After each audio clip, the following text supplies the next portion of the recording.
Kā mēs palīdzējām šodien iziet tehnisku apskate Chevrolet Orlando dīzelītim, kurš nevarēja iziet dumainības dēļ, bija tehniska apskate 4, 3 maksimum, ko servis nolaida lejā līdz 2,5, un tā vienalga nevarēja dabūt dumainību normāli, tad atbrauc pie manis, lai es to visu sakārtošu. Parādīsim, kā mēs to visu izdarījām. Braucam. Nevarēja iziet tehniskas apskates dumainības dēļ. Pirmo reizi tur viņam 4, pēc tam 3. Servisa bija saremontējas prauslas, turbīnu, ieplūdes kolektorā flāpes, atslēdze, atvere viņas līdz galam. Saka, nu viss ir kārtībā, un nevaram iziet tehniska apskate. Tādēļ atbrauca pie manis, lai es pārbaudītu programmatūru. Šobrīd tiek saglabāts fails, nolasījām programmatūru no mašinas. Un es viņu tulītās izanalizēšu, paskatīšos, kas ir darīts tai mašinai. Šobrīd procedūra notika visa caur OBD, nebija nepieciešams ņemt ārā vadības bloku. Iedarbēnā mašina, dzinējs ir karsts. Check engine, lampines nedeg, motors rūc labi. Paskatīsimies, kādi dumainību, uzgāziesimies viņu tāpat, kā testēja šobrīd tehniskajās apskates. Uzspēt. Nu jā, tad nedaudz zilgani gaišu, tumši gaišu baltu. Tādus dudumu vēlreiz. Nu, ja no sākuma melnais tāds išaut, pēc tam iziet tādi gaiši balts. Redzēsim, kas ar programmatūru un ko mēs varēsim izdarīt. Šobrīd pārbaudu programmatūru. Augšā ir šobrīd esošais mūsu mašinas fails, un lai jau dabāju oriģinālu programmatūru, paskatīsimies, kas tur ir. Tad mašina ir atkodēta CGRs un DPFs. Šitie ir kļūdu tabulas, masīvi viņš nav izkodēts. Vēl turpinās kļūdu tabulas.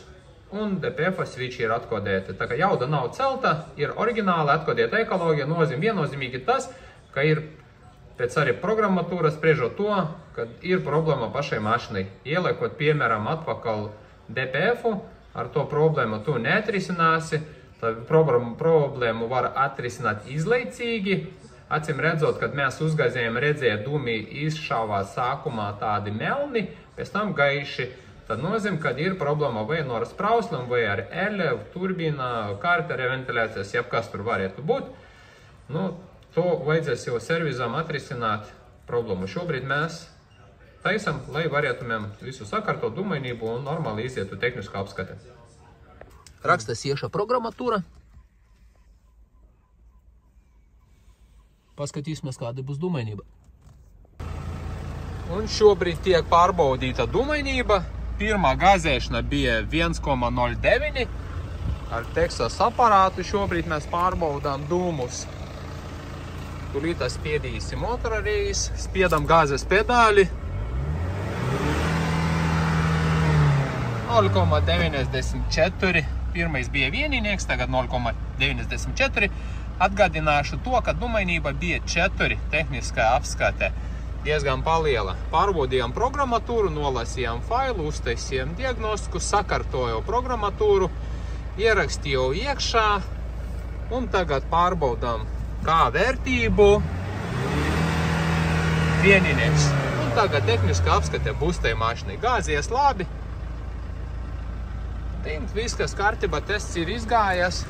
Zilgaini gaiši dūmi bišķiņi ir palikuši. Bišķiņ tāds nedaudz melnīs, bet tas ir normāli. Viss, varam sakārtot to visu lietu. Šobrīd bija Chevrolet Orlando. Nu, tas pats Orlando tehniskā apskate ir dumainība 0,49. Viena reiz uzspēdi gāzes pedāli un viss kārtībā. Tā kā viss ok? Tā kā arī, ja jums ir problēmas, piemēram, ar dumainību, ar DPF, EGR, AdBlue, CO, CH, arī benzīnam, vai gribat pārbaudīt mašinu vai kvalitatīvi nočipot un pārbaudīt uz jauda stendu, varat pieteikties pie mums